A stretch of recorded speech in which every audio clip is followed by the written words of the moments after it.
Hello and welcome to this week's edition of Politics Today, and in this programme we'll be saying that the government needs to be more vigilant as the Islamist terrorist organisation Hamas has changed tactics and now targeting Jewish communities in Europe and possibly the UK, and also seeing that Hamas propaganda is emerging in our education system with our schools to indoctrinate an entire generation of children against Israel with this climate of rising Jew hatred, which is the topics we're discussing on today's programme. And in this programme I'm joined by Maureen Martin, who's the president of the Christian People's Alliance. Welcome, Maureen. Together with Melanie Simmons, the editor of Heart newspaper. It's great to have you back on the programme, Maureen. So do you want to give our viewers an update on some of the activities being done by the Christian People's Alliance, as I know that 2024 is going to be a big year for you guys? Very big, very big. Thanks for inviting me back. It's great Always to be a pleasure. Here. Yeah, absolutely. Yeah, we're winding down for Christmas at the moment, obviously, like everybody is. So we're just enjoying the Christmas break. But yeah, 2024, we're going to hit the ground running. We've got quite a few big events, as you've said. We've got the general election, which is going to be at some point, hopefully before December. There's October, but we'll see how that goes. But also the London Assembly elections is what we're really excited about, because as I've said before on this programme, it's a body of 25 elected members from various parties by proportional representation, which means only 5% of the vote is what we need to get a member, namely me, of course, Absolutely. elected to the London Assembly. So 3 million Christians in London alone, we can get 100,000 votes out of that, surely. No, absolutely, and we want to see in the London Assembly come May. It should be great. And Melanie, it's great to have you back on the programme. Always good to have a fellow journalist on the programme. Just give us an update of how our viewers can get hold of your latest edition, which very much focuses on Israel and Israel's war against Hamas in Gaza. Yeah, thank you, Simon. Well, this was a paper we're having quite a lot of people ordering extra copies. The cover is, well, the heading the Lord gave me, and people can get hold of it, including Pastor Werner Oder, what God told him about Hamas, and a lot of other coverage and facts which perhaps Christians in the pews don't hear about, which will also encourage and support the Christians who already understand about Israel and God's purposes for Israel. And you can just go via our website, heartpublication.co.uk, or phone the office, 01903 209 383. And you're expecting people to be there over the Christmas? Oh, yes. There you go. Sorry, to phone over Christmas, there may not be someone there. So there you go, get in touch through the website. And Maureen, I wanted to cover this story because we are seeing this ever since October the 7th, a huge increase in Jew hatred across the nation and across the Western world. But not only that as well, we're seeing this kind of radicalisation as well taking place. We're seeing weekly mass demonstrations in support of the Palestinian cause with chants of genocide against Israel, from the river to the sea, Palestine will be free, which is an incitement to genocide. We're seeing hatred on our streets. And now it seems that Hamas have changed tactics, that no longer are they interested in killing Jews in Israel. They are now targeting Jewish people in Europe and possibly even the UK. What are your thoughts on this story, which poses a threat to our precious Jewish community here in the United Kingdom? Absolutely, Simon. Now, in reality, these are not new tactics. As I've said before, Islam is inherently anti-Semitic. Regardless you're radical or not radical, it inspires or encourages the hatred of Jews. There's no doubt about that. Now, we know that radical Islam does not need much excuse to perpetrate terrorism. This is just another kind of excuse they are using at the moment to express what is already been there. So we see, instances like, Charlie Hebdo in 2015, 8 people were killed over a cartoon, okay? So this is not a bigger, trigger event, a cartoon. 2005, we had terrorist attacks in this country. What was the trigger event for that? They don't need much excuse, Simon, to perpetrate terrorism. This is just another reason why they're using to express the sentiment that's already there. Unfortunately, it's putting the Jewish community at great risk. Now, we've seen the population of Europe and of our country of Muslims increase significantly over the past years. And is anyone really surprised? Well, it's not a big surprise. And if they're surprised, they'll be intellectually dishonest, because it was going to happen regardless of, even if there was this event in the Middle East, terrorism was going to be happening because of the increased population of Islam and radicals that come in with those populations in Europe and in this country. And Melanie, it's a very frightening time, isn't it, now to be Jewish in this country, and with this huge rise in Jew hatred, with Jewish people even afraid to show the mezuzah outside of their door, which is a bit of the scripture on their door to identify them as being Jewish, and you know, Jewish children now are not wearing school uniforms that identify them belonging to a Jewish school, which is unprecedented, really. So share how not only the government but also the police, but we as Christians need to not only protect the Jewish community but also to reassure them as well, because this is a dangerous time. Well, I think locally some Christians are reaching out to the Jewish community and being invited to events. I think there's actually that's been a positive thing, that any walls seem to have come down, and the Jewish community is grateful for support. I mean, recently I went on the march against anti-Semitism, the big one in London, and I wore a placard around my neck saying Christians against anti-Semitism, otherwise that could have been anyone, and people coming up and thanking me, because it meant a lot to them. And so I do think locally it's a positive thing if Christians can try and find out what's going on in their Jewish community and offer support and friendship, because we're going back to Genesis 12, aren't we? Those who bless you, I will bless. Those who curse you, I will curse. Amen. Absolutely. And Maureen, what do you make of this news story that was in the paper a few years ago? And this one is on how Hamas have changed tactics. Prior to that, as I mentioned before, in the early part of the programme, they were only interested in murdering Israeli Jews. But now it looks like we're seeing Hamas terror cells in Europe to actually target Jewish communities. For example, it says on this one that 4 terrorists believed to be members of Hamas have been detained on suspicion of planning attacks on Jewish institutions in Europe. 3 of the men were detained in Berlin, while another was picked up in the Netherlands. The members of the group are believed to be long-standing members of Hamas with close links to its military wing, having served in operations abroad, according to German prosecutors. Now, this is a worry, isn't it, for our security services? Before I had to worry about ISIS, and then before that Al-Qaeda, and it now looks like Hamas now are deliberately planning to carry out attacks against Jewish targets and Jewish institutions. Yeah, absolutely. As I said before, you know, in Germany, for instance, where these assailants were discovered, Germany and Danish police were working together in these instances. There's 5.5 million Muslims in Germany, 7% of the population. That's a huge number. So amongst those people, they're going to be radicals.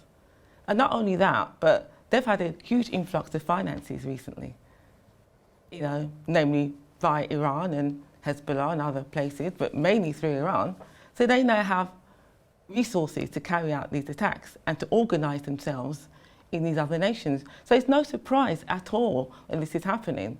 So if these nations, Germany, you know, the Netherlands and the UK, for instance, thought for 1 minute that all this unfettered, unrelenting immigration was going to just happen and we're all just going to live happily ever after, they're sadly mistaken. It's a result of failed immigration policies that have now come back to bite. And unfortunately, it's a Jewish community that can feel the result of these failed policies. And how much would you say, Melanie, our mainstream media coverage of Israel's war against Hamas is to blame? When, for example, the BBC and other major news outlets always constantly quote Hamas sources of a number of civilians that have been killed, even though those reports can't be verified, and we know that Hamas exaggerate the number of those killed for political propaganda purposes. But the effect of this is kind of radicalizing young, impressionable Muslim youth. The demonstrations also give them a place to vent their anger. And of course, then this leads to possible attacks against the Jewish community as well. So share with us the link between media news reports and an escalation of violence and threats being made against our Jewish community. Well, I see the BBC as being deeply culpable deeply, and other services. I heard that Sky is pretty bad. CNN, of course, is notorious. They're actually being very irresponsible, and they should be held to account for bringing danger to the Jewish community in this country and in others. They're horrible, you know. The things they report have horrible effects, and they don't seem to learn the lesson. We believe in Israel is encouraging people to sign a petition for an investigation to be done into the BBC. And when I say they don't seem to learn the lesson, they gave the cheap headline. We saw it over the hospital bombing, and by the time the BBC rose back on it, the damage is done. So, for instance, you know, when the hospital, the BBC said Israel's bombed a hospital, and the damage is done. They haven't investigated it. They then get their own BBC Verify service, which, goodness, Lord help us, you know, tries to establish what went on according to... They don't believe the Israelis. This is the problem that we've got. We've got a fundamental problem with them not believing that Israel is, in the words of Colonel Kemp, the most moral arm in the world. They don't believe the IDF's policy of trying to minimise harm to civilians. And so... And yet, as you say, they are quoting the Hamas Ministry of Health, the same ministry which has got weapons in babies' incubators, as we've seen from another hospital, come up on the news in the last few days, or the alternative news, the Israel and other quoted news. And they refuse to stop equivocating Israel and the IDF with Hamas. I mean, there's a slight difference now, but just as they won't call Hamas terrorists, they treat them with the same sort of respect. Yeah, they do refer to the fact that Hamas are described by the British government as a terrorist organisation and what have you. But also I think we need to put in context what you just said. So this was a missile fired by Palestinian Islamic Jihad that didn't even hit the hospital, it hit the car park. And then the BBC picked up the report and many other major news outlets around the world that Israel had bombed a hospital, when in fact they didn't verify the reports, didn't check the evidence, ran with the story, and of course that demonises Israel. The Jewish people then get attacked and we see a huge escalation in June. May I just add something? Because then after that the BBC adds insult to injury, because then they quote one of the pro-Palestine protesters saying, oh, Israel's bombing hospitals, and they don't correct that.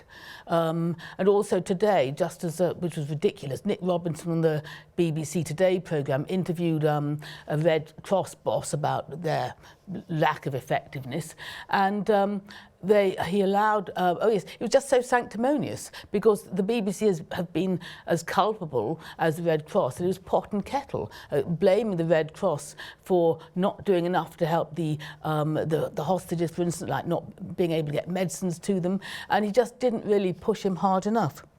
Yep. Okay, moving on from that one. Yeah, Maureen, sadly we're seeing that a stronger visible deterrent is needed, particularly a police presence around Jewish schools, around synagogues. And a few years ago when I was recording the European report in Brussels, what you'd regularly see in Brussels, also in Paris as well, is you'd see paratroopers with machine guns outside the Jewish museum, outside synagogues. And today, sadly, if you want to go to a Jewish school, you literally have to go through an armoured fence, you have to go through a kind of metal detector and an X-ray machine before you can enter the school. And however much this is there to protect the Jewish community, how can the Jewish community possibly feel safe when they know that they need armed protection and they have to live in fortresses?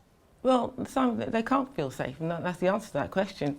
It's not helped by, as Melanie makes an excellent point, by liberal media who are really perpetrating and really carrying the water for pro-Palestinian ideology. So, and we see a very interesting kind of odd marriage here between, you know, the liberal left and Islam. On paper, they seem to have nothing in common, but they have one very important thing in common. They're both opposed diametrically to the Judeo-Christianity. Both of them means Jews and Christians. So wherever around the world you see Islam and Christians and Jews, there's conflict. Look at the Boko Haram in Nigeria. They are slaughtering Christians by the thousands, but the mainstream media don't talk about it. And here in Europe, we have an issue now because we've got this conflict in Gaza and the Palestinians as always are the victims. So Israel is again being painted as the villain in this situation. It's very simplistic way of putting it. And this is again putting the Jewish people at risk in Europe and in this nation. It's sad that they had to have all this protection, but it's necessary at the moment because the threat is high. And we know Islamists, they don't care for their own life. They're quite happy to strap on a vest and commit suicide and kill lots of people at the same time. So this presents a very, very serious threat to our Jewish communities and our Jewish friends. So, you know, it's called Red-Green Alliance, this hard left radical Islamist alliance, and this is what we see at the big mass protest. It's the far left converging with Islamists because they hate the West and want to see the downfall of the West, even though if the Islamists ever got put in power, I dread to think what would happen to the far left, and those left-wing liberal radicals wouldn't survive very long under Sharia law. Not very long at all. And Melanie, I just want to quote something. This was reported in the Daily Telegraph over the weekend. They said that the Community Security Trust, or known as CST, provides security advice and protection to synagogues, Jewish schools and other sites in Britain. And the spokesman pointed out that such a shift in policy to carry out attacks on the Jewish communities outside the region, in line with Iran and Hezbollah, would be extremely concerning. It represents a significant shift in the threat posed to Jewish communities. There's a big concern if Hamas's headquarters is ordering people in Europe to carry out attacks, and are we now living through the season of the hunters, as mentioned in the book of Jeremiah, where the Lord says, I will send out the fishermen to bring my people home, then will come the hunters to hunt them down. Yes, very good point. This is what's been coming to me since the pro-Palestine marches started, because it wasn't just Muslims, it was non-Muslims or people, agnostic, atheist, even I suspect some Christians who think they're doing the right thing, and also specifically my former teaching union, but we can talk about that separately. It is that's been coming to me, but also I sense there are going to be waves of persecution, and this is a wave. We've seen little ripples before when we had the previous Israeli operations in Gaza, but it wasn't a full-on activity. It wasn't a full-on war like we've got now. They called it an operation, Desert Storm, etc. So it is extremely concerning, and I think that we actually need to pray, because there is actually an element in human nature, and it could be happening within our security service. I mean, I hope that they're having, in the intelligence communities, having the conversation about how to protect the Jews and the reality of what's happening. But there is an element in human nature which gets tired of stuff. So that we need to pray that this doesn't happen, that our government and our security services don't get tired of protecting the Jewish people. I don't think being alert, because of the contribution made to the Jewish community, that makes to the UK, which they are very valuable to Britain. And this is what needs to be done, is to have a look at the contribution made by our Jewish community to British life. It would be absolutely immense, considering the size of the population. And that's why we're in a debt of gratitude as well. Maureen, I just want to pick up another news story over the weekend, and this appeared in the Sun newspaper. This one was that British school is being investigated after asking pupils whether Hamas' murderous attack on Israel was fair. Education Secretary Gillian Keegan said that she was horrified to see a classroom material attempt to justify the October 7th attack. Now, this is the biggest massacre and genocide committed by Hamas against the Jewish people since the Holocaust. So how can you possibly justify the mass rapings, the mutilations, the kidnappings and the mass rape, and then allow that and permit that discussion to take place in our public schools? There's no justification for that question, and the question implies that somehow Israel deserved it, right? A kind of eye for an eye situation. Yeah. You did this to the Gazan Palestinians over here, so you deserve this over there. There's no such thing is happening here. The acts that occurred on October 7th were brutal, You know, they can only be described as barbaric. I don't remember hearing news reports of IDF soldiers going into Gaza at any point committing similar acts. Yeah. At any point.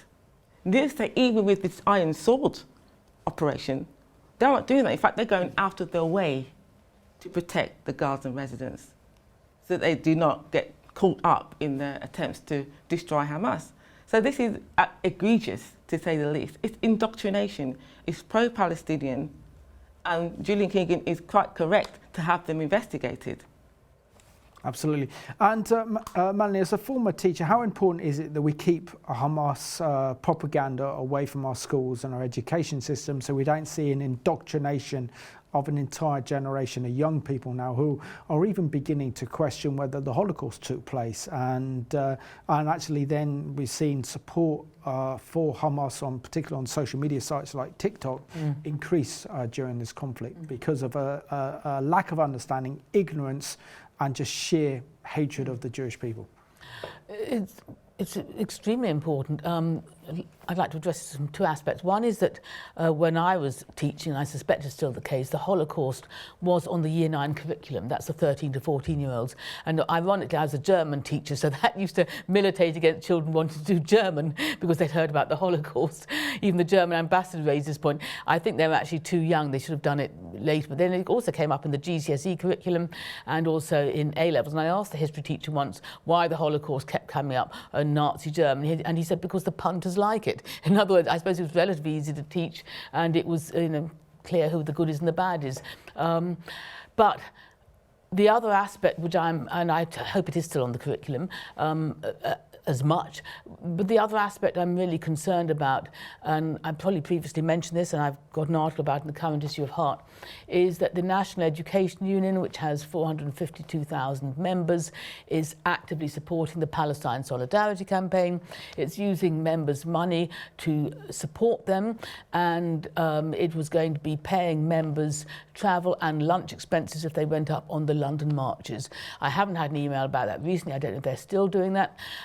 I did manage to put in a branch meeting Zoom recently. Was the union going to distance itself from the anti-Semitism seen in these marches? I also put in the chat box the link to the son of Hamas talking at the UN about the truth in Gaza. There is a truth gap there, and I'm extremely concerned because a few years ago the NEU was taking teachers to Ramallah on a fact-finding mission. They didn't go to Yad Vashem or Israel proper as far as I could see, and I had to sit in a meeting where they were talking about their experiences there, all the usual sob stories they'd heard, and at that time, Christian Friends of Israel was lobbying to stop taxpayers' money, our taxpayers' money, being used to fund the production of anti-Semitic school textbooks. And I showed this to the branch secretary, who's since retired, and I sent her some slides, and she saw some screenshots, which CFI kindly sent me. And she said, I can't see anything anti-Semitic in it. So in her mind, there's this... So it's okay to glorify Palestinian terrorists who've committed acts of terror in Israel. It's fine to have a map of Israel that doesn't include the nation of Israel. No reference to Jewish people. It's essentially a reference to genocide. Anyway, horrific. We're going down to the last few minutes of the programme, Maureen. I just want to read out a very good response by our Education Secretary. She said that Hamas are terrorists, their actions are indefensible. Anyone encouraging support for them should feel the full force of the law. Extremism has no place in education, and I've launched an urgent review. The Mumset user who shared the material said their child was shown 11 slides on Israel, taking land and Palestinian suffering. The parent who raised the alarm through the parenting website said the material built up was very one-sided picture of the conflict. So it's a good response by our Education Secretary, isn't there, to this, that we can't allow this Hamas propaganda to be taught in our schools. Of course we can't. It's just another example of infiltration by this sort of left, what the marriage you call it, what the red-green alliance. Yeah, red-green alliance. This is an example of this this unholy marriage, if you want to call it. And quite frankly, I hope Julian Keegan does make good on her promise to not only examine and investigate, but also action. Because we saw it happen to Suella Braverman when she actually made some very clear statements about what Hamas were doing and what Britain's stance should be in terms of being the Home Secretary, and criticising the police. She was disposed of quite swiftly from her position.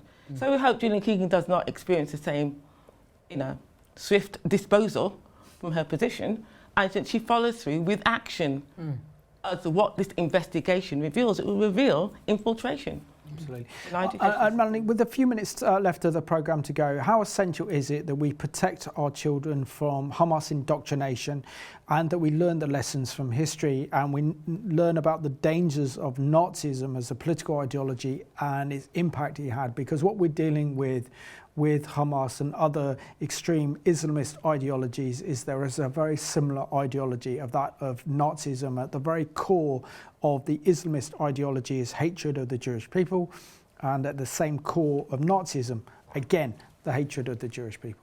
Well, this is a spiritual battle, and I see it in Christians' faces. Some Christians who haven't had the revelation or I don't know, read their Bible enough about God's plans for Israel, and you just see a shutter come down.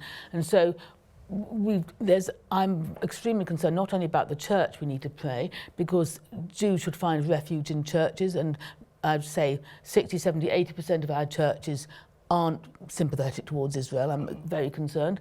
And the other one is that I'm concerned about the damage being done in primary school. Was that meeting that I sat in on of the National Education Union, it was primary school teachers who are coming back from Ramallah and encouraging children to write poems about what it feels like. And Maureen, within 30 seconds, share with us the role that Christian parents can play in countering the Hamas propaganda and to raise awareness when they see it. They must act. If they see it in their curriculum, they must protest greatly to their school governors, even get on the board of school governors. That's another step that they can take. I mean, this is a dehumanisation of groups of people, which we know the Nazis did. Exactly.